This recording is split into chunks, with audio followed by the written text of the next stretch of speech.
Shalom, bien-aimés, Seigneur, soyez bienvenus ici sur notre émission, dans laquelle nous allons parler aujourd'hui de la voix du berger face à la voix du mercenaire. En tout cas, je suis convaincu que le Seigneur est en train de vous bénir d'une manière comme une autre, et que le roi de gloire est en train de se révéler dans nos vies pour que nous soyons touchés et visités. Nous prions le Seigneur pour remettre ce temps dans la parole. Seigneur, merci pour ta grâce, ta souveraineté, ta majesté. Parce que tu es Dieu, ton règne n'a point de fin. Et tu mérites d'être honoré, d'être acclamé. Merci toi le Dieu très haut, le Dieu des esprits des prophètes. Le Dieu qui parle à tout moment, en toutes circonstances, afin que nous soyons visités par toi, par ta main puissante et agissante. Voilà pourquoi, Seigneur, en ce moment, je te remets ce temps entre tes mains, dirige-nous, parle-nous, comme toi tu veux nous parler, au nom de Jésus. Louange, honneur et majesté reviennent toi, l'agneau immolé, au nom de Jésus. Amen. Bien-aimé dans le Seigneur, j'aimerais introduire bien sûr le thème, la voix du berger face à la voix du mercenaire.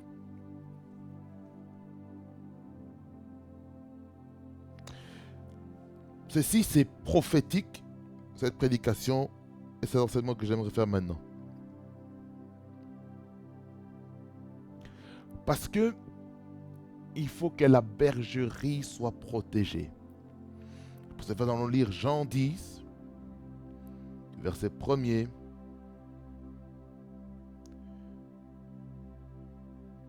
jusqu'au verset 21.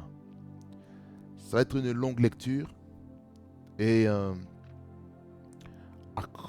attachez vos ceintures, parce que là, Dieu va nous visiter de manière phénoménale. Amen. Nous lisons. En vérité, je vous le dis, celui qui n'entre pas par la porte dans la bergerie, mais qui y monte par ailleurs, est un voleur et un brigand. Mais celui qui entre par la porte est le berger des brebis. Le portier lui ouvre et les brebis entendent sa voix. Il appelle par leur nom les brebis qui lui appartiennent et il les conduit dehors. Lorsqu'il a fait sortir toutes ses propres brebis, il marche devant elles et les brebis le suivent parce qu'elles connaissent sa voix. Elles ne suivront point un étranger, mais elles fuiront loin de lui parce qu'elles ne connaissent pas la voix des étrangers. Jésus leur dit cette parabole, mais ils ne comprirent pas de quoi il parlait.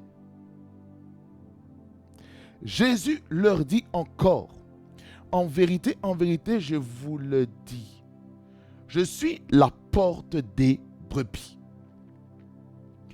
Tous ceux qui sont venus avant moi sont des voleurs et des brigands, mais les brebis ne les ont point écoutés. Je suis la porte. Si quelqu'un entre par moi, il sera sauvé. Il entrera et il sortira. Et il trouvera des pâturages. Le voleur ne vient que pour dérober, égorger et détruire. Moi, je suis venu afin que les brebis aient la vie et qu'elle l'ait en abondance.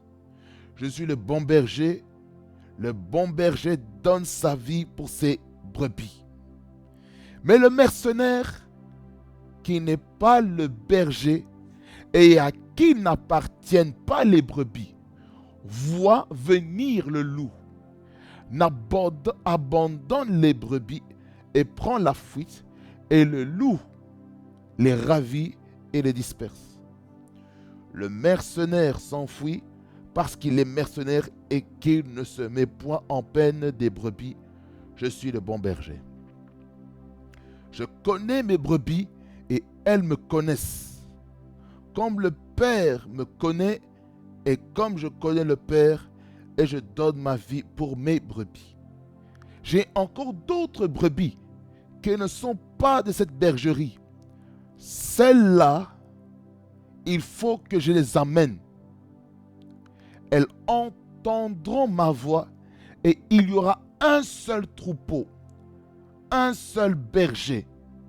Le Père m'aime parce que je donne ma vie afin de la reprendre. Personne ne me l'ôte, mais je la donne de moi-même. J'ai le pouvoir de la donner et j'ai le pouvoir de la reprendre. Tel est l'ordre que j'ai reçu de mon Père. Il y eut de nouveau, à cause de ces paroles, division parmi les Juifs. Plusieurs d'entre eux disaient, il a un démon, il est fou, pourquoi l'écoutez-vous? D'autres disaient, ce ne sont pas les paroles d'un démoniaque.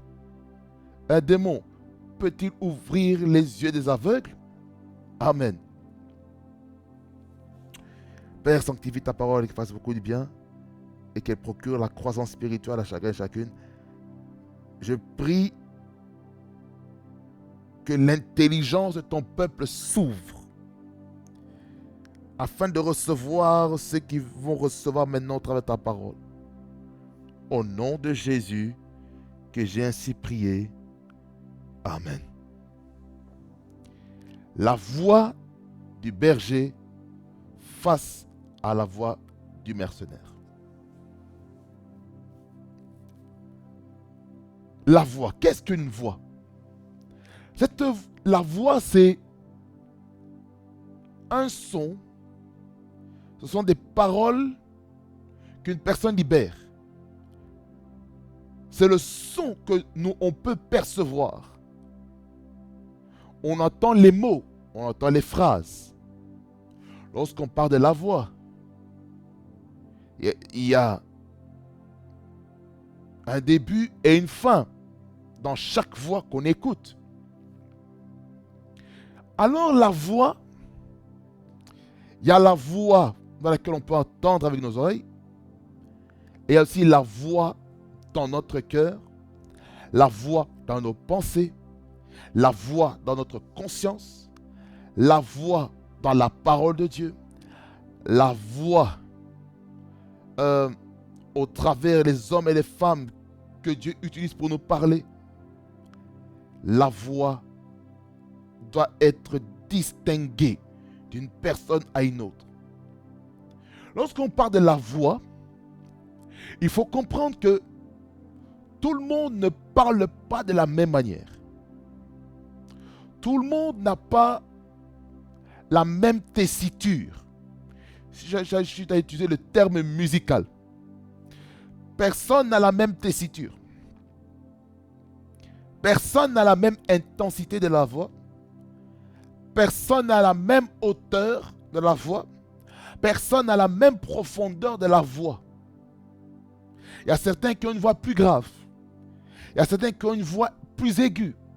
Il y a d'autres qui ont une voix moyenne. C'est pourquoi dans l'égaliseur, lorsqu'on fait les balances, il y a les basses, il y a les médiums et il y a les aigus. En anglais, on parle des lows, des mediums et les highs.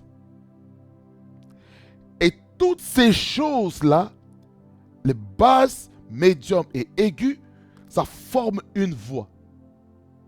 Ça veut dire que dans la voix, il y a un son qui doit être bien distinctif pour chacun et chacune. Raison pour laquelle il est important, par exemple, lorsque Dieu vous parle, Dieu peut utiliser la voix de votre pasteur, la voix de votre père spirituel pour vous parler. Il peut utiliser n'importe quelle voix pour parler à notre esprit, de parler à notre cœur, parler à notre âme. La voix. La voix. Sachez place déjà les bases par rapport à la voix. La deuxième chose que j'aimerais parler par rapport à la thématique, c'est le berger. Qu'est-ce qu'un berger? Un berger, c'est celui qui prend soin des brebis. Donc, un berger a ce cœur compatissant. Le berger, on appelle aussi le pasteur.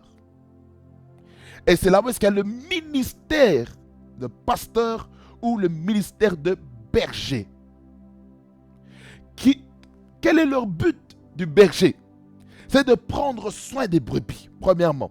Deuxièmement, c'est s'assurer qu'ils sont en bonne santé. Troisièmement, lorsqu'ils sont malades, il prend soin d'eux, il les guérit, il les soigne. Le but du berger aussi, c'est de les protéger des attaques de l'ennemi. Le but du berger, c'est que le troupeau s'habitue au son de sa voix. Donc le berger a un rôle bien critique dans la vie d'un enfant de Dieu. Le berger, il est là pour conduire le peuple de Dieu dans la direction qu'il faut. Voyez-vous? Le berger est celui qui va intercéder pour vous. Là maintenant, si on rentre maintenant dans la dimension du ministère, le berger ou le pasteur prend le temps de prier pour ses brebis, pour les bergers, pour les âmes qui sont sous sa couverture, sous son parapluie, sous sa paroisse. C'est très important de savoir que le berger a un rôle bien spécifique dans la vie d'un enfant de Dieu. Mais un mercenaire, c'est quelqu'un qui est prêt à faire du mal. C'est quelqu'un qui va tout faire pour égarer le troupeau. Le mercenaire va tout faire pour que le berger ne se rende pas compte que l'âme est partie dans une autre direction et que cette âme-là, ce brebis, est en train de se faire dévorer par le voleur et le brigand. Et c'est là que le berger, je reviens encore dans le terme du berger, il doit faire attention à tout symptôme, à toute crise qui peut se manifester dans la vie de son troupeau, du troupeau que Dieu lui a confié. Parce que les âmes n'appartiennent pas à un homme, mais les âmes appartiennent à Jésus-Christ. Mais Jésus-Christ utilise les hommes pour prendre soin d'eux. Comprenons-nous bien. On gagne les âmes. Oui, voilà, tel a été gagné à Christ. Ok. Lorsqu'on est berger, bien-aimé Seigneur, on a une responsabilité de rendre des comptes. On doit rendre des comptes à Dieu de la manière qu'on a conduit le peuple de Dieu, de la manière qu'on a donné la nourriture. La nourriture, c'est quoi? C'est la parole. Afin qu'on puisse se rendre compte de la discipline qu'on a pu appliquer dans la vie du troupeau afin de ne pas s'égarer. Voyez, le but des bergers, c'est la responsabilité. Mais le mercenaire, là, quand il y a un danger, il s'enfuit.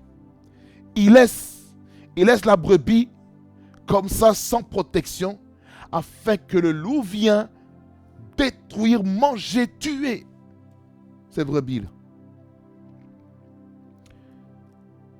Voilà pourquoi il est important pour un enfant de Dieu de faire attention aussi aux mercenaires. Là, j'ai défini un peu la thématique de manière dynamique. Maintenant, je vais entrer maintenant dans mon texte. Verset 1er jusqu'au verset 21. je veux vraiment vous faire comprendre quelque chose. Le verset premier, il dit, en vérité, je vous le dis, celui qui n'entre pas par la porte dans la bergerie, mais qui y monte par ailleurs est un voleur et un brigand. Naturellement. Et réfléchissons naturellement. Naturellement. Pour entrer dans une maison, on entre par la porte. Soit maison, appartement, duplex, triplex, ça, n'importe quel endroit. On rentre par la porte. On rentre par la porte. C'est ça le protocole. On rentre dans la porte. Ça veut dire par là quoi? On est réglo. Ça veut dire qu'on respecte le protocole. Le protocole pour entrer quelque part dans une maison, dans une pièce, dans un logement, dans un magasin, dans une église, dans une voiture, il faut rentrer par où? Par la porte ou la portière ou par les portes automatiques qui s'ouvrent et qui se referment ou des portes qui tournent sur elles-mêmes comme ça, dans laquelle on peut rentrer à 2 ou à 3 personnes en même temps. La porte. La porte. Ça veut dire que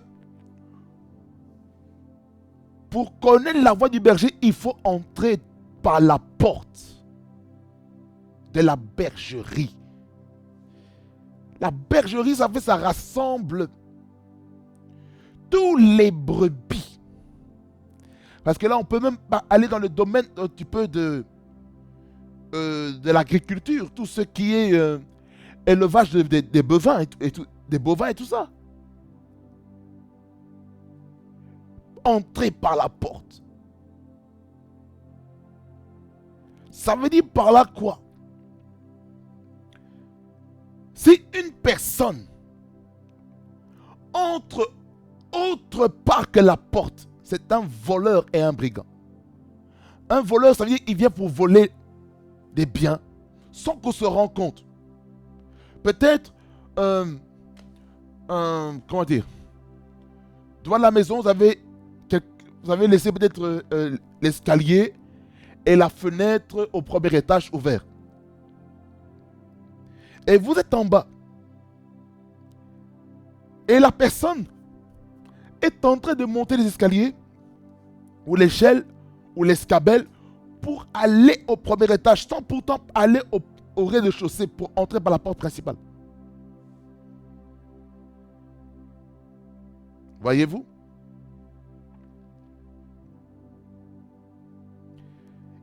La Bible dit ici que celui qui monte par ailleurs, ça veut dire fenêtre, ça veut dire store, ça veut dire par l'arrière, peu importe la manière que la personne va entrer. La Bible dit ceci, que cette personne-là est un voleur et un brigand. Ça veut dire par là quoi? Un enfant de Dieu ou quiconque qui proclame la parole de Dieu doit passer par la porte.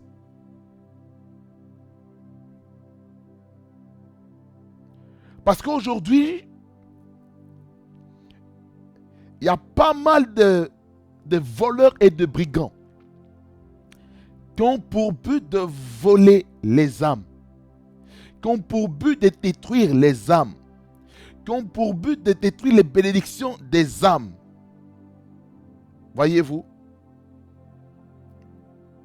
En vérité, je vous le dis, celui qui n'entre pas par la porte dans la bergerie,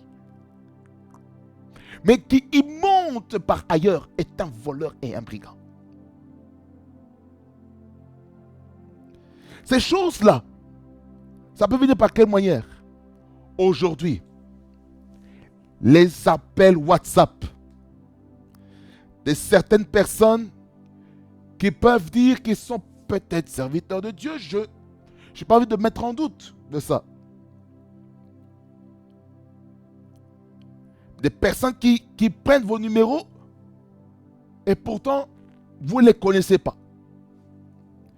Ça veut dire que certains les appels,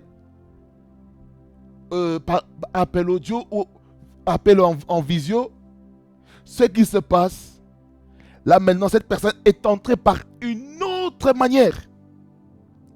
Plutôt que de passer par la porte.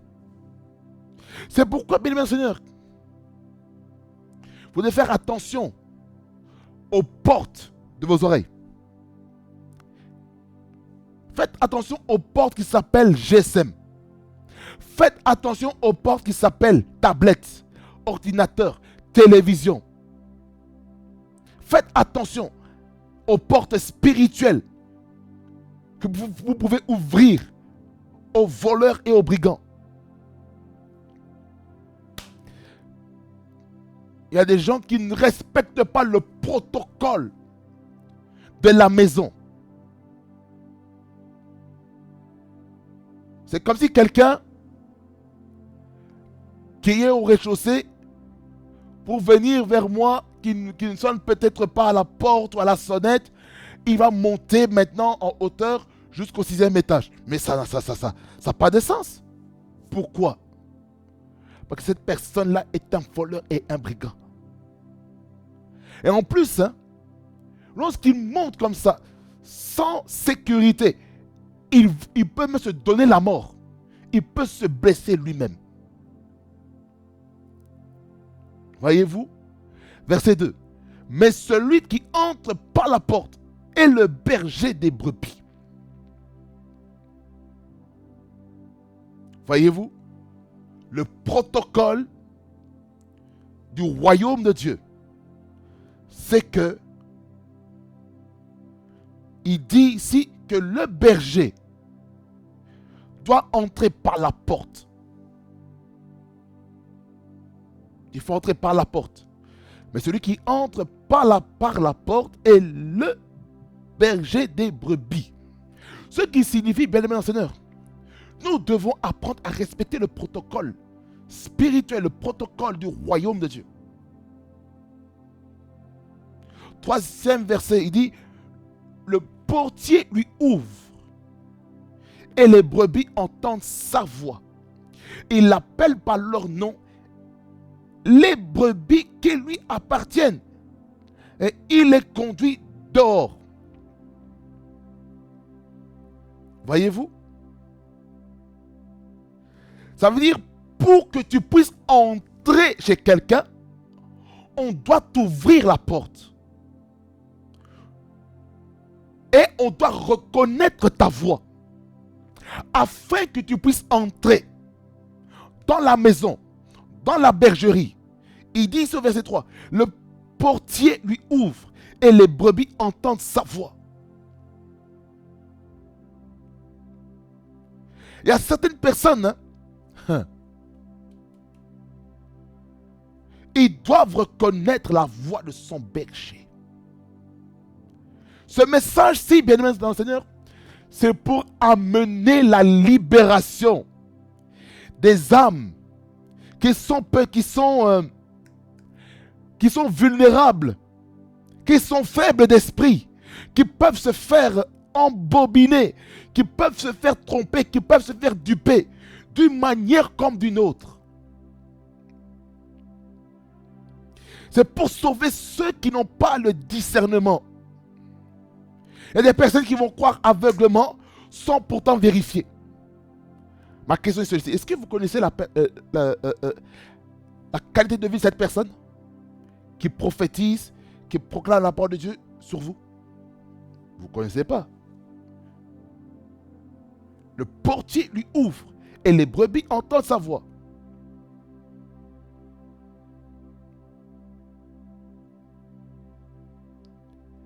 Quelle est la voix que tu reconnais dans ton esprit, que tu as écoutée?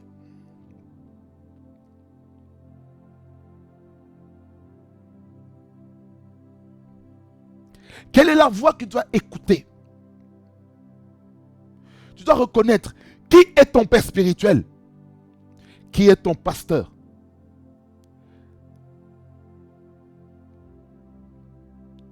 Tu dois écouter la voix de ton père spirituel. C'est important, bien-aimé dans le Seigneur. On ne peut pas, my God, faire confiance aveuglément à tout le monde comme ça. Il faut écouter la voix de son berger. Le portier lui ouvre et les brebis entendent sa voix. Il appelle par leur nom les brebis qui lui appartiennent. Et il les conduit dehors. Ça veut dire par là quoi?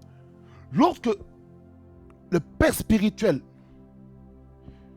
ou le berger est en train de vous conduire, vous écoutez sa voix. Là, vous reconnaissez, ça c'est mon père spirituel. Ça c'est ma mère spirituelle qui me parle. J'écoute. Je ne parle pas ici du fanatisme. Non, non, non, non, non, non. Je parle vraiment de la relation père-fils spirituelle. Est-ce que tu reconnais la voix de ton père spirituel? Est-ce que tu reconnais la voix de ta mère spirituelle? Est-ce que tu reconnais la voix de tes parents spirituels? Est-ce que tu reconnais la voix des fils et des filles de ton père spirituel qui t'encadrent dans l'église? Est-ce que tu reconnais leur voix? C'est important de reconnaître la voix du berger. Lorsqu'il t'appelle, est-ce que ton esprit reconnaît que c'est le berger que Dieu t'a donné? Oui ou non? Posons-nous cette question.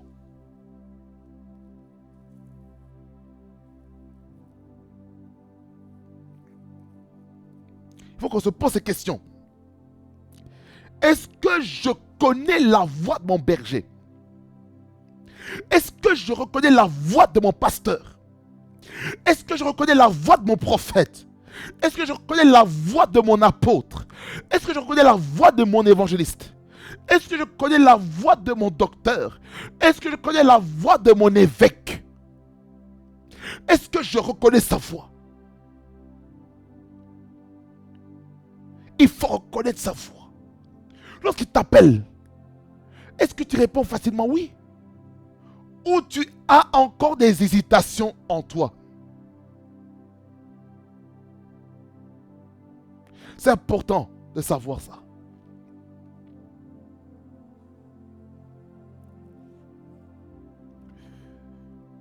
Vous devez savoir ceci, bien aimé Seigneur. Toute personne qui appartient à un père spirituel, cette personne-là va écouter sa voix. Il va l'écouter minutieusement. Les instructions sur comment il doit vivre sa vie, afin d'expérimenter un changement et une transformation. Lorsque le berger t'appelle, est-ce que tu es prêt à être conduit par lui?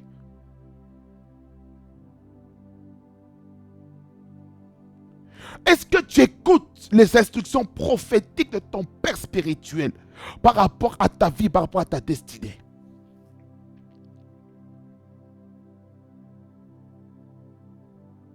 Es-tu le disciple de ton berger? Es-tu cette personne qui va écouter sa voix et le suivre, même si tu ne comprends pas? Tu dois reconnaître qui est ton père spirituel, qui est ton pasteur. J'insiste là-dessus. La voix du berger face à la voix du mercenaire. C'est chirurgical.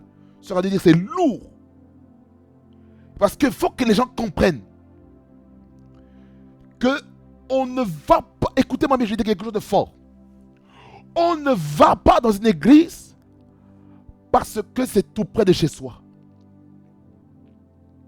On ne part pas à l'église parce que l'église est à 10 minutes de chez soi ou à 15 minutes, à 20 minutes de chez soi. Écoutez-moi bien. L'église peut être à 5 ou 10 minutes à pied de chez vous, mais ce n'est pas là où est-ce que Dieu vous veut. Dieu sait comment il vous a formaté.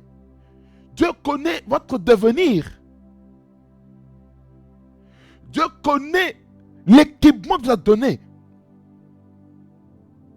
Si vous allez dans un milieu dans lequel la ligne de conduite la ligne prophétique du disciple-là ne correspond pas à votre vie, il va y avoir un problème. Raison pour laquelle il faut aller dans l'église locale, là où est-ce que Dieu te veut. Tu peux être à l'église locale avec tes parents durant ton enfance, mais il y a un moment donné dans le niveau de ton disciple-là où Dieu va te relocaliser quelque part d'autre, afin de rencontrer une onction supérieure qui va t'introduire dans une autre dimension avec lui. Oui, tu as l'onction, je n'en disconviens pas. Il y a onction et onction. C'est pourquoi on a besoin des pères spirituels afin d'être redevable envers eux. Afin que lorsqu'on fera des erreurs doctrinales, des erreurs au niveau de la gestion de l'église, notre père spirituel pourra nous corriger. Afin de nous donner le modèle, le canevas à suivre pour être une église efficace, une église affermie. Et être un chrétien équilibré qui ne va pas prêcher des choses bizarres sur les réseaux sociaux ou à l'église ou à la bergerie ou peu importe. C'est pourquoi il est important d'avoir un père spirituel. Comme Timothée a été le fils spirituel de l'apôtre Paul. Tite, pareil, fils spirituel de l'apôtre Paul. Jésus, fils spirituel de notre Père céleste. Les 12 disciples, les fils spirituels de Jésus-Christ. Élisée, fils spirituel d'Élie. Moïse, fils spirituel de Jéthro. Josué, fils spirituel de Moïse. Toutes les personnes qui ont réussi dans la Bible ont une relation de père-fils spirituel. Isaac a été qui? Le fils spirituel d'Abraham. Parce que là, il n'y a pas encore de pasteur. Mais les parents, dans ce temps-là, jouaient en même temps le rôle de parents spirituels et de parents biologiques. Jacob, fils spirituel de qui? D'Isaac.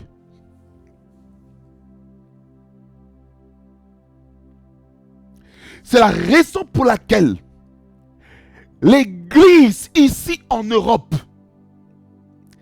est fragilisée.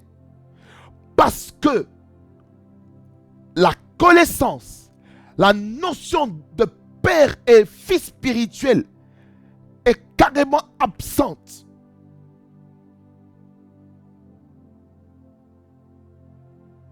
Est-ce que vous me comprenez, bien-aimés dans le Seigneur?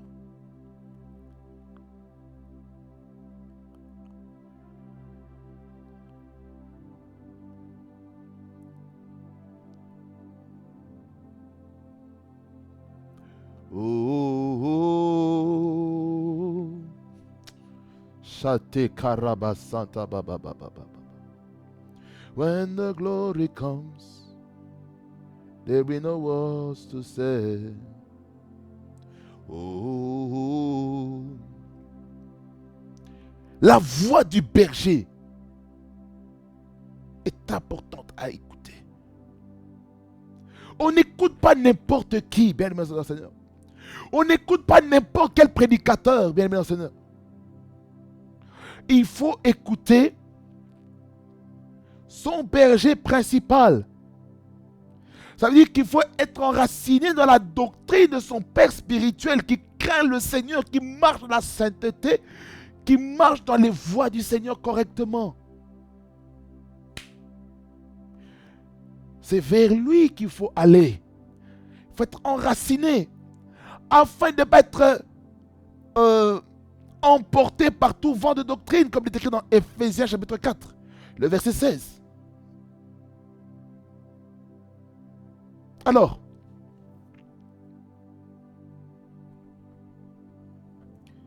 lorsqu'on écoute la voix de son berger, il sera très facile d'être conduit. Il sera très facile d'être malléable entre les mains du berger qui prend soin de nous. Verset 4, il dit, lorsqu'il a fait sortir toutes ses propres brebis, il marche devant elles. Qu'est-ce que ça veut dire? Le berger est celui qui guide, qui donne les directives, qui nous montre la voie à suivre. Quand je parle aussi de la voie du berger, on peut aussi sous-entendre aussi la direction du berger. Vous voyez comment on peut entrer en profondeur par rapport à la thématique ici. Lorsqu'il a fait sortir toutes ses propres brebis, il marche devant elles. Ça veut dire que dans chaque église, dans chaque bergerie, il y a un leader qu'on doit respecter, qu'on doit être conduit, qu'on doit accepter. Son leadership. C'est ce que ça veut dire. Il y a un leadership. Lorsqu'il y a un leader, tous ceux qui sont derrière le suivent. Et ceux qui sont derrière la bergerie, les brebis, ils doivent prier pour le berger. Ça veut dire par là quoi, membres des églises, priez pour vos conducteurs spirituels, priez pour vos pères spirituels, priez pour vos mères spirituelles, priez pour vos parents spirituels, afin de les conduire là où est-ce que Dieu les attend, là où est-ce que Dieu attend l'église pour progresser dans la vie. C'est capital, je serais de dire ici. Il faut prier. Vous voulez faire confiance à la voix du berger, priez pour le berger. Priez pour lui. Parce que c'est votre source de bénédiction. Dans les sujets de prière, quand je conduisais la prière en Angleterre, il y avait un sujet par rapport au couple pastoral. On prie pour le pasteur, on prie pour son épouse. Voilà, on prie pour ça qui puisse arriver. Par rapport à la parole, par rapport à l'onction, par rapport au charisme, par rapport à la puissance de Dieu qui va se manifester au travers de lui. Priez pour son épouse, priez pour ses enfants. C'est important, bien-aimés Seigneur. Il faut prier pour eux. Vous n'avez pas les flèches qui peuvent venir face à eux. Vous ne savez pas comment les bergers ainsi que les épouses des bergers des églises sont en train de souffrir. Certains, le travail qu'ils font, c'est difficile. Et ils ont besoin de nous. Ils ont besoin de nos prières afin qu'ils soient préservés. Voyez-vous? Alors,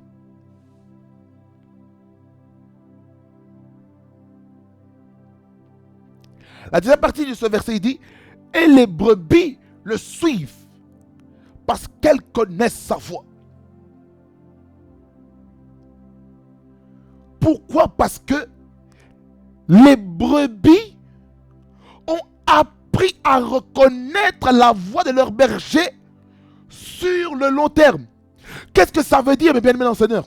Ça veut dire par là quoi? Ça veut dire par là quoi? Lorsque tu rencontres quelqu'un, un serviteur de Dieu pour la première fois, ça ne veut pas dire par là que c'est ton berger. Il faut le temps, il faut prendre le temps de le connaître. C'est-à-dire, il faut avoir une intimité avec le berger. Mon frère, ma soeur, as-tu une intimité avec ton père spirituel? As-tu une intimité avec ta mère spirituelle? As-tu une intimité avec tes parents spirituels afin de te conduire? Tu ne peux pas faire confiance à quelqu'un que tu n'as jamais eu une intimité. C'est pareil dans une relation amoureuse. En tant que couple, en tant que mari et épouse, on ne peut pas faire confiance tant qu'on n'a pas eu une relation au préalable. Commençons par être d'abord au niveau des connaissances. Après connaissances, on va au niveau des amis. Après amis, on va au stade de meilleur ami. Après meilleur ami, proposé. Après proposé, il y a fiancé. Après fiancé, marié. Toutes les étapes. Ça veut dire par là quoi? Pour que la kaboska, pour que Maramando Komono Sidiki Mankaska, pour suivre la direction du berger, il est important d'avoir une intimité profonde avec son père spirituel, avec sa mère spirituelle, avec l'ange de l'église que Dieu a placé au-dessus de vous. Parce que dans le livre d'Apocalypse, lorsqu'on parle aux 7 églises de l'Asie mineure, on est en train de parler aux 7 pasteurs. Mais le terme là, il n'est pas utilisé le mot pasteur, mais il est utilisé le terme ange. L'ange, dans l'Ancien Testament, parle de la part de Dieu. Ça veut dire que les pasteurs, les dirigeants d'église, ce sont des anges que Dieu nous a donnés afin de nous introduire dans la direction, dans la direction dans laquelle Dieu veut qu'on puisse suivre.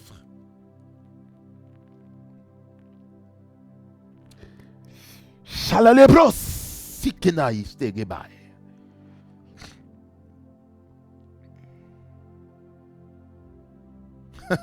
Je lis le verset 4 pour qu'on puisse comprendre ça. Je sens une onction maintenant.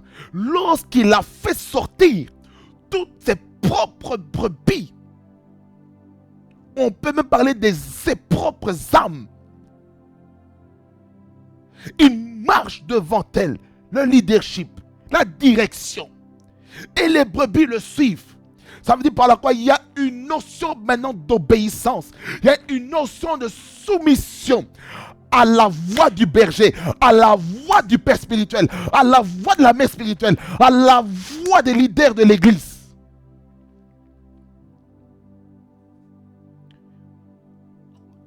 Même aussi au niveau de la famille, il y a aussi un leadership. Les parents sont les leaders pour les enfants.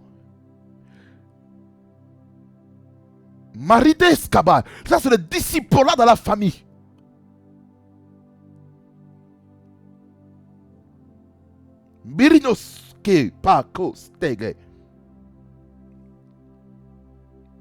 Et les brebis les suivent. La soumission, la confiance. Parce qu'elles connaissent sa voix. On fait confiance à quelqu'un parce qu'on le connaît. On ne peut pas faire confiance à quelqu'un lorsqu'on ne le connaît pas. Ça veut dire par là quoi? Quelqu'un, il vous appelle ou il prophétise avec un numéro que vous ne connaissez pas et il se dit qu'il est serviteur de Dieu. Vous ne le connaissez pas. Vous ne pouvez pas lui faire confiance. Il faut faire confiance aux personnes que vous connaissez, que vous avez réellement vues. Est-ce que vous vous êtes déjà appelé face à face? Est-ce que vous connaissez son visage? Vous ne connaissez pas. Il y a des gens qui peuvent dire un nom comme ça, mais sur leur nom, par exemple sur WhatsApp, ils ont un autre nom. Lorsque maintenant on essaie de les tracer en ligne, on ne trouve pas ces profils. Donc là, on comprend que là, c'est un mercenaire, c'est un voleur, c'est un brigand qui est là pour détruire ta vie en amenant des fausses prophéties sur toi. Il y a des choses qui peuvent sembler être vraies. Ma question est ceci. La source de ces prophéties, ça vient d'où? À Timothée 4, qui nous dit de ne pas mépriser, de ne pas rejeter les prophéties. Mais, on doit analyser, on doit discerner toutes choses. Allons-y là-dedans. À Timothée.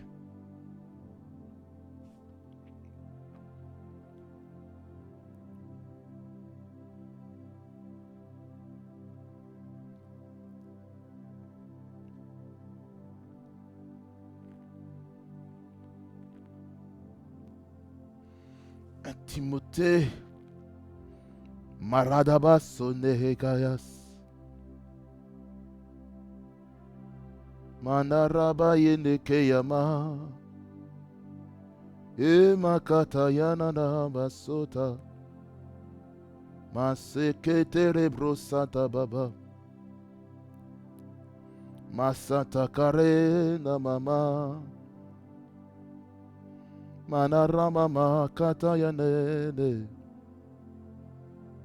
Masata karaba sendere basha. E maradaba sondere boska baba. Itaribo patakata base. Machete kerebaska. Le karabasone kelele brose. 1 Thessaloniciens chapitre 5, le verset 20 et le verset 20 jusqu'au verset 22.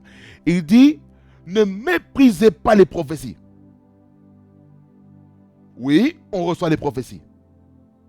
Mais, examinez toutes choses. Ça veut dire que les prophéties doivent être examinées afin de savoir c'est au travers quel esprit que cela a été dit. Retenez ce qui est bon, abstenez-vous de toute espèce de mal. Ça veut dire par là quoi? Dans les prophéties qu'on peut recevoir, nous devons accepter les choses qui sont bonnes pour notre vie. Parce qu'il y a certaines prophéties qui peuvent affecter votre morale, qui peuvent créer des choses bizarres dans votre vie. C'est pourquoi il est important d'analyser, examiner.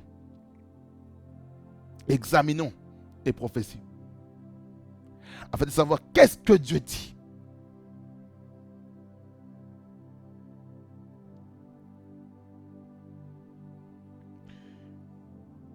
Le verset 5, il dit,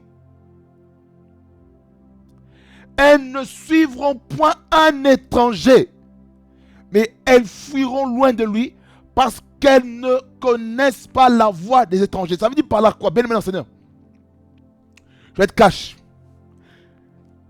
Toute personne que vous ne connaissez pas, qui a pris votre numéro, ou peut-être il dit je vois le numéro de téléphone, c'est bien. Ça c'est fait selon quel esprit? Esprit de Dieu ou esprit de divination? Alors,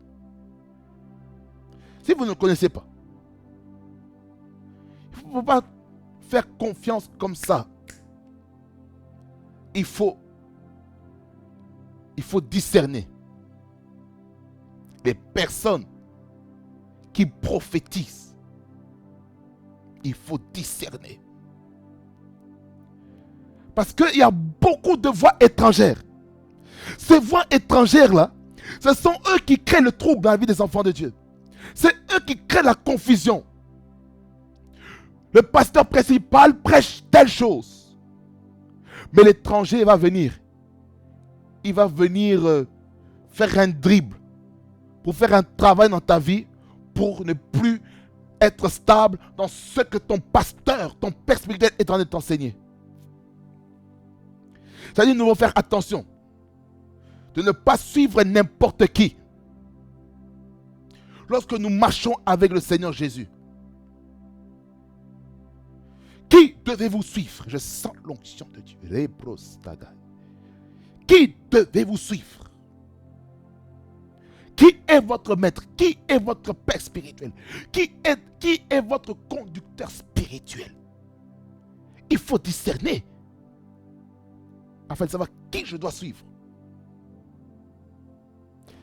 C'est capital, mes bien-aimés dans le Seigneur.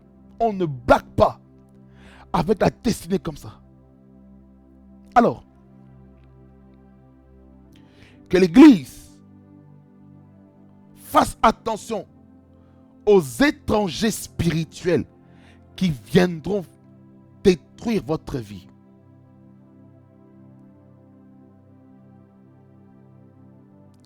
Verset 6, il dit, Jésus leur dit cette parabole, mais ils ne comprirent pas de quoi il leur parlait. Nous sommes toujours dans le mois des paraboles. Nous sommes toujours dans le mois de paraboles. Là, c'est le parabole de la voie du berger face à la voie du mercenaire. Le bon berger. Jésus-Christ étant le bon berger. Verset 7, il dit, Jésus leur dit encore, en vérité, je vous le dis. Je suis la porte des brebis. Première vérité que nous devons savoir ici. Pour entrer dans la bergerie, pour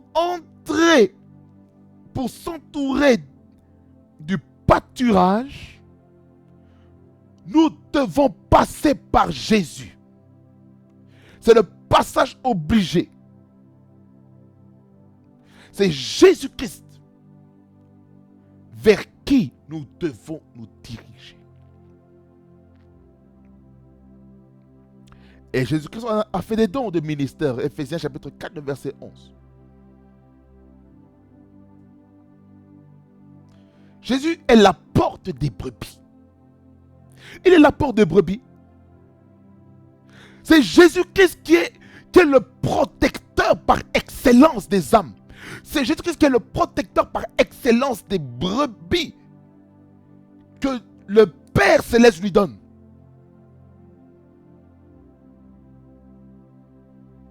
Et Jésus-Christ est en train de dire une seconde vérité. Au verset 8, il dit, tous ceux qui sont venus avant moi sont des voleurs et des brigands. En d'autres termes, ça veut dire toutes les personnes qui étaient là avant Jésus. En fait, ce sont ces personnes-là qui sont les destructeurs, les usurpateurs des âmes. Ce sont les destructeurs des destinées. Ce sont ces personnes qui égarent dans le mauvais chemin.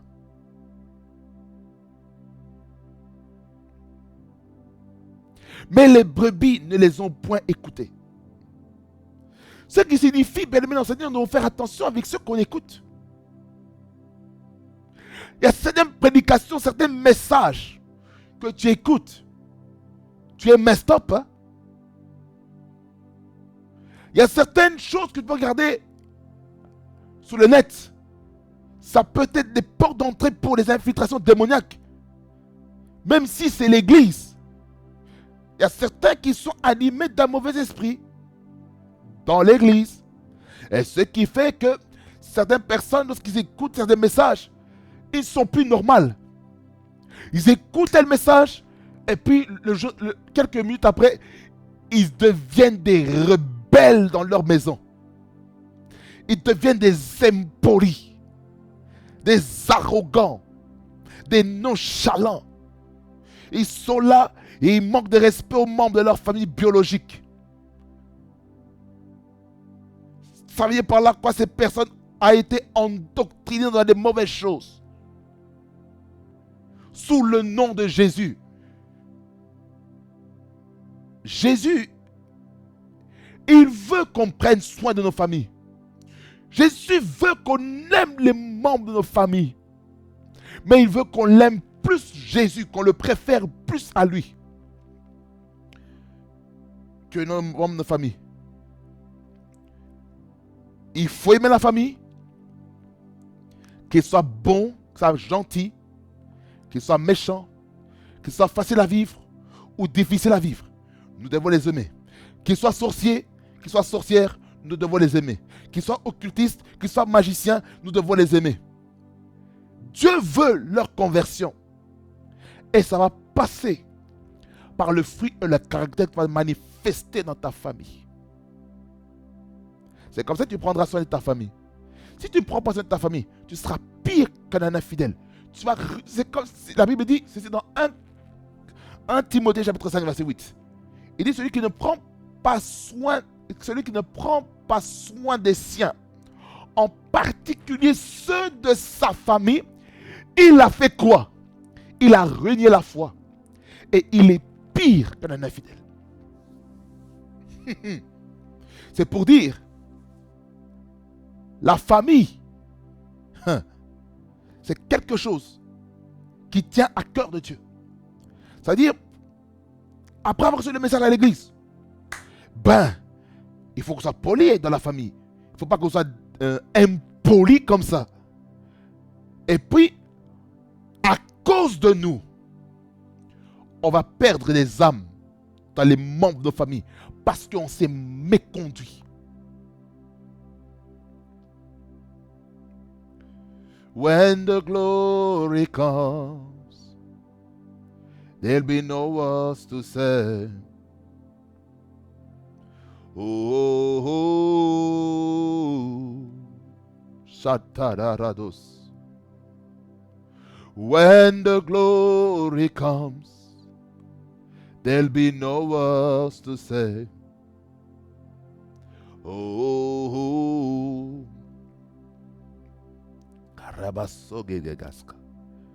protégeons nos oreilles. Protégeons nos oreilles. Je répète encore. Protégeons nos oreilles. Afin de ne pas être éparpillés par-ci par-là. Quelqu'un dit amen. Verset 9, il dit, je suis la porte. Si quelqu'un entre par moi, il sera sauvé.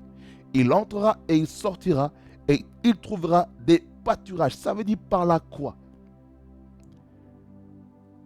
Si on veut être sauvé, la seule porte du salut, c'est Jésus. Vous voulez être sauvé par Christ?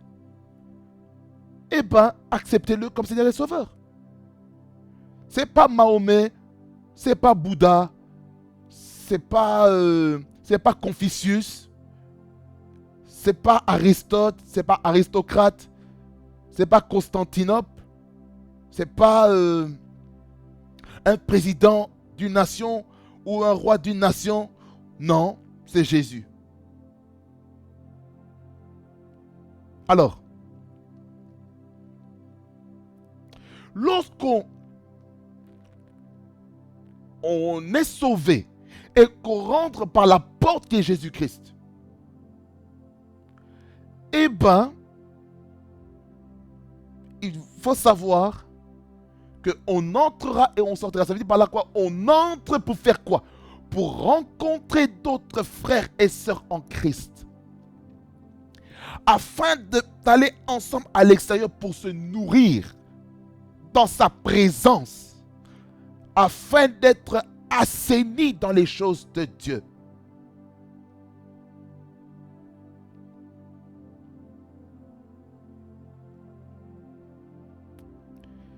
Et il dit, et il trouvera des pâturages. Le pâturage, c'est quoi? C'est la nourriture. Ça, dans le psaume 23, il dit, l'Éternel est mon berger, je ne manquerai de rien. Il me fait reposer dans les verts pâturages. C'est la nourriture. Ça veut dire que lorsqu'on est en Jésus-Christ, nous sommes nourris d'une nourriture fraîche. Ça veut dire qu'à chaque fois qu'on écoute la parole de Dieu, il y a un rafraîchissement. Vous pouvez peut-être écouter, peut-être avez entendu le message sur Jean 10, mais lorsque vous réécoutez Jean 10, vous allez vous rendre compte, mais ce passage-là, il est riche. Je n'ai jamais vu ce passage de telle manière. Pourquoi? Parce que la parole de Dieu, c'est notre vert pâturage. Ça nous nourrit. Spirituellement, on est nourri. Ça nous fait beaucoup du bien.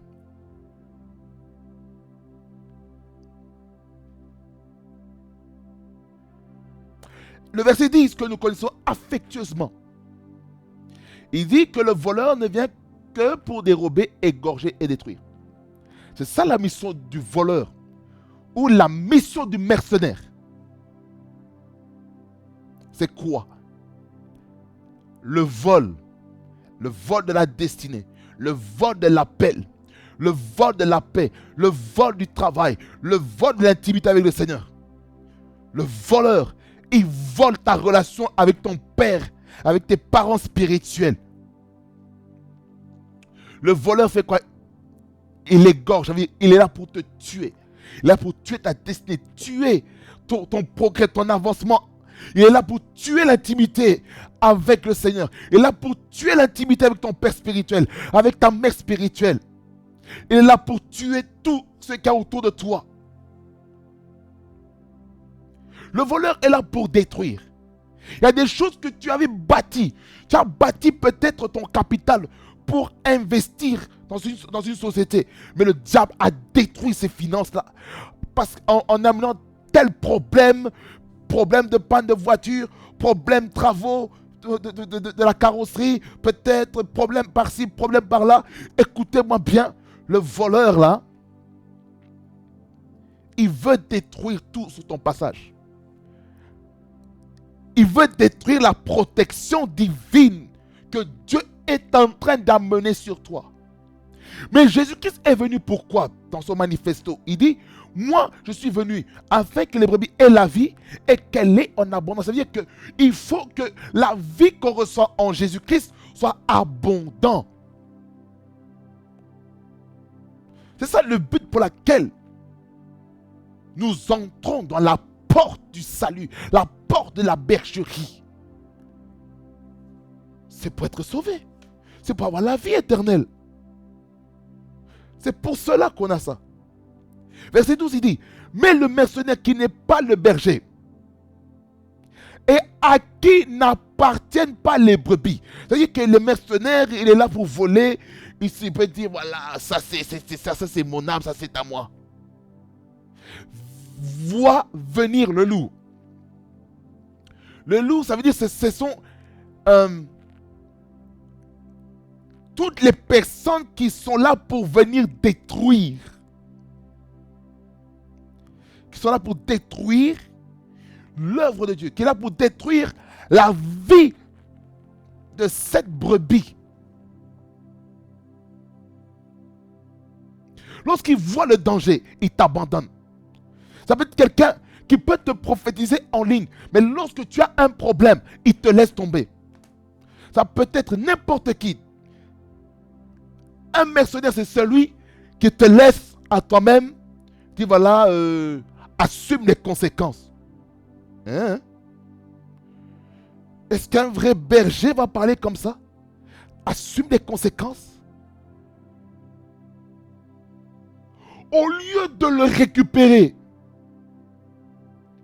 au lieu de le corriger avec amour, on est là pour le détruire, pour le casser.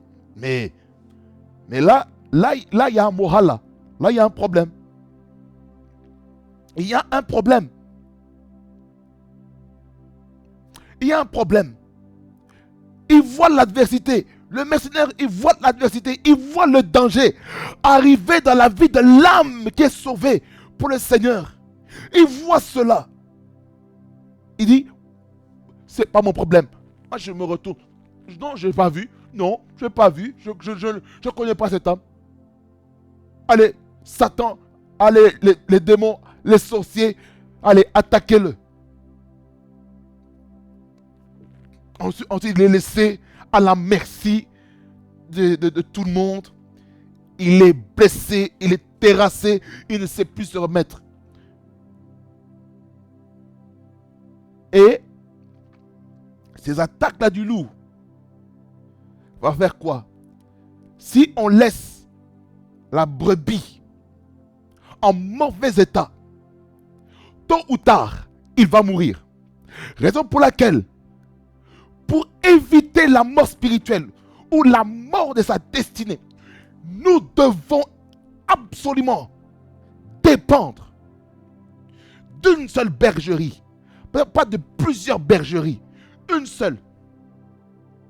C'est bien d'aller visiter un petit peu les églises de nos frères et de nos sœurs, comment ils fonctionnent. Mais il faut que tu aies une base quelque part. Quel est l'endroit où tu peux te ressourcer? Ou là où est-ce que tu peux recevoir tout ce que ton système spirituel a besoin? Lorsque le loup vient, il abandonne les brebis et prend la fuite. Il y a beaucoup de gens comme ça. Certaines personnes, je ne vais pas dire tout le monde, il y a certaines personnes qui prennent la fuite lorsqu'il y a un danger qui arrive dans la vie de l'âme d'une brebis. Et qu'est-ce qui se passe? Et le loup le ravit et le disperse. Ça veut dire par quoi? Il est là pour le prendre en otage, pour l'enlever. Et puis il le disperse. Ça veut dire qu'il est exclu de la bergerie. Il est exclu de la communion fraternelle. Pourquoi? Parce que le mercenaire, ce qu'il fait, il est là aussi pour tuer la communion fraternelle. Il est là pour pousser la brebis à rester à la maison pour regarder le culte à la télévision. Au lieu de se rassembler à l'église, à cause des déceptions, à cause des blessures dans l'église, maintenant le diable fait quoi? Il te prend à côté, il te laisse à la maison et il te dit, oh, ça sert à quoi qu'on allait dans ces églises-là? Ils sont tous les mêmes. Pourquoi?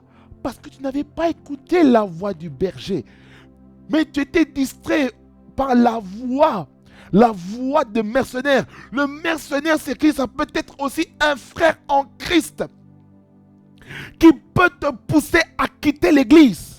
Ça peut être n'importe qui. Un membre de famille, ça peut être n'importe qui. Le mercenaire, c'est celui qui ne connaît pas comme... Oh my God! La kruma mama boko koko kobo skubu kabokos kaba kabos kababoska. Il faut savoir que le mercenaire n'est pas un leader. C'est un voleur. Il est là pour détruire ta vie. Il est là pour te put you astray of God's way.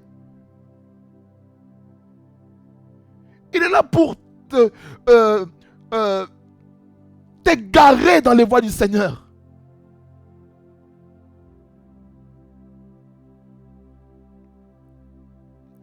Et ça, mes bien-aimés dans le Seigneur, c'est gravissime.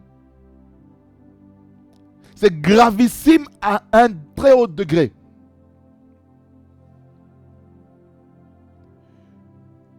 Quand une brebis est dispersée de la bergerie, il sera vulnérable. Et c'est ce qui se passe aussi. Lorsque quelqu'un écoute plusieurs bergers à la fois, il est vulnérable spirituellement. Au lieu d'être fortifié auprès de son père spirituel, auprès de sa mère spirituelle, on écoute d'autres prédicateurs. Écoutez-moi bien, c'est pas mauvais d'être édifié par d'autres prédicateurs, hein, mais le message central qu'il faut écouter, c'est le message de son père spirituel. C'est là où est-ce qu'on reçoit l'ADN spirituel. Verset 13, il dit, le mercenaire s'enfuit parce qu'il est mercenaire et qu'il ne se met point en peine des brebis. Je suis le bon berger. Voyez, le mercenaire, ça ne le regarde pas, ça ne l'intéresse pas de savoir comment tu vas, comment tu te sens. Il ne te rend pas visite. Il ne sait pas comment tu vis financièrement. Il ne sait pas comment tu fonctionnes professionnellement. Il ne sait pas les situations que tu vis dans ta vie. Mais le bon berger va s'assurer que tu vas bien. Verset 14, il dit, je connais mes brebis et elles me connaissent. Ça dit par là quoi le berger, il te connaît. Le bon berger qui est Jésus-Christ, il te connaît. Il te connaît par ton nom. Il te connaît par rapport à ta destinée. Il connaît ton devenir. Il connaît ton appel. Il connaît le programme de Dieu pour toi. Il a l'architecture de ta vie sur sa main. Et il sait comment il va te conduire à l'aide du Saint-Esprit. Verset 15. Comme le Père me connaît et comme je connais le Père, et je donne ma vie pour mes brebis. Ça veut dire par là quoi? Le berger, il donne sa vie pour les brebis. Le berger donne sa vie pour les brebis. Il se sacrifie. Combien de fois j'ai entendu mon père spirituel, combien j'ai entendu plusieurs pères spirituels qui disent qu'ils ont des courts moments de sommeil. Ils dorment peu. Ils prient, ils travaillent dans la prière pour les âmes, pour leurs fils, pour leurs fils spirituels, pour les âmes que Dieu les a données et pour les âmes qui vont encore recevoir pour venir dans la maison de Dieu. Vous voyez? C'est pourquoi nous prions pour nos bergers, nos pasteurs, nos parents spirituels, nos pères spirituels, nos mères spirituelles, afin qu'ils puissent continuer de nous conduire dans les chemins là où est-ce qu'ils veulent. Verset 15, j'ai déjà lu. Verset 16, il dit, j'ai encore d'autres brebis qui ne sont pas de cette bergerie. Celles-là, il faut que je les amène. Elles entendront ma voix et il y aura un seul troupeau, un seul berger. Vous voyez, ça veut dire par là quoi? Il faut qu'on gagne encore d'autres âmes. Il faut qu'on les amène dans la bergerie. Il faut les amener dans la bergerie. Au milieu du troupeau, au milieu du pâturage. Il faut qu'on les amène. Il faut qu'on les amène dans le troupeau. Dans le troupeau. Il faut qu'on les ramène là-dedans. Amen. La Bible dit ceci. Le Père m'aime parce que je donne ma vie afin de la reprendre.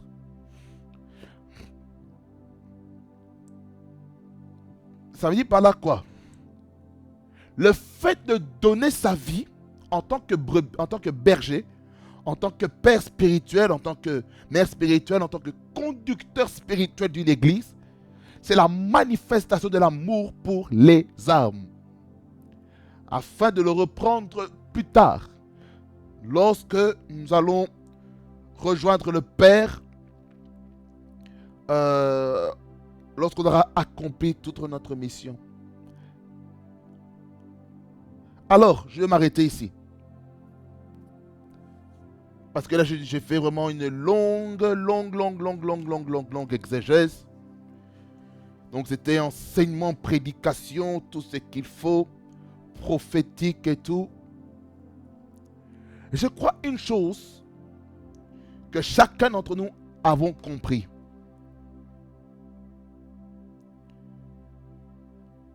Sur comment le berger fonctionne et comment le mercenaire fonctionne. Si on doit comparer les deux pour clôturer, le berger se soucie des brebis, le mercenaire ne se soucie pas des brebis. Le berger conduit le troupeau. Le mercenaire abandonne le troupeau. Le berger aime le troupeau, se sacrifie pour le troupeau. Le mercenaire déteste le troupeau. Et il ne veut pas donner sa vie pour les troupeaux. Alors, bien-aimés Seigneur, que chacun d'entre nous puisse identifier la voix de son berger afin de résister à la voix du mercenaire qui va essayer de vous enlever du chemin de Dieu. Quelqu'un dit Amen? Que le Seigneur vous bénisse abondamment et fasse beaucoup du bien. Seigneur, merci pour ce temps. Parce que tu nous as parlé de manière claire et précise. Afin d'être prudent dans notre marche avec toi, afin d'être prudent face à l'esprit du voleur, face aux voleurs, face aux brigands, face aux mercenaires, face aux loups ravisseurs.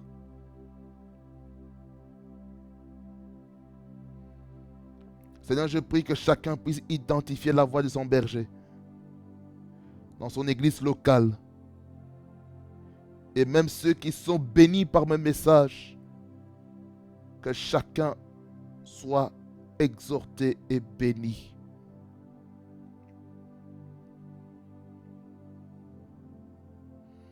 Je prie que chacun puisse reconnaître la voix de son berger et qu'il puisse le suivre.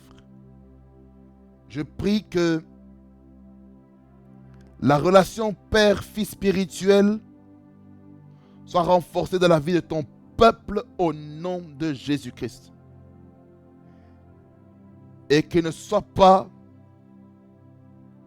dans les choses bizarres, qu'il ne soit pas une proie facile pour les mercenaires, pour les voleurs, pour les brigands qui viennent par d'autres manières, par d'autres tactiques, pour essayer de semer des semences diaboliques, des semences sataniques et démoniaques qui pourront détruire la destinée du troupeau au nom de Jésus. Louange, honneur et majesté te reviennent au nom de Jésus. Amen. Bénis le Seigneur, que ça vous bénisse abondamment et qu'il vous amène encore plus loin avec le Seigneur. En tout cas, je vous assure, depuis le début du mois, je suis en train de me rendre compte d'une chose. Le sens des paraboles a une profondeur vraiment énorme.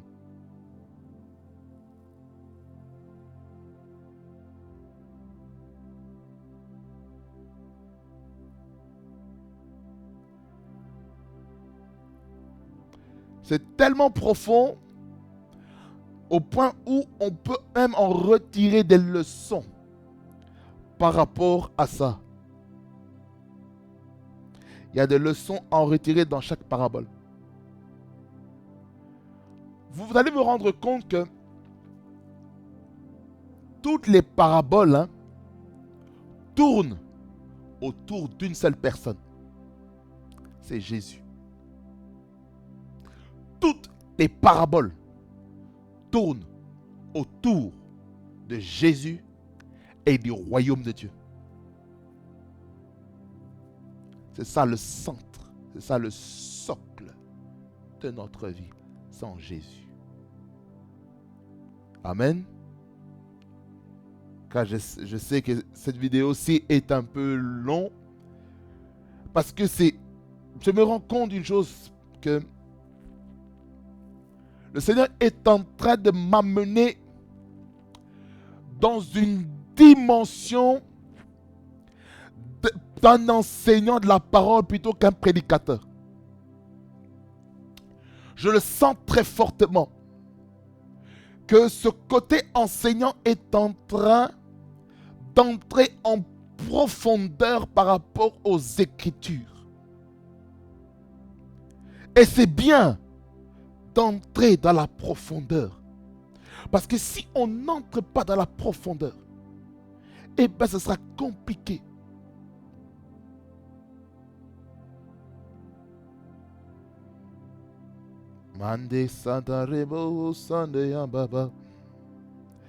Il faut aimer la profondeur de la parole de Dieu, je vous assure. Soyons des hommes et des femmes qui étudions la parole, afin de discerner la voix du berger contre la voix du mercenaire. Focalisons nos regards sur Jésus, l'auteur et le consommateur de notre foi. Et vous verrez ce que Dieu fait avec vous. Amen. Réma Fréquency TV, le réseau de la gloire de Dieu. Soyez bénis car nous sommes ensemble en Jésus-Christ, notre Seigneur. Soyez bénis au nom de Jésus-Christ.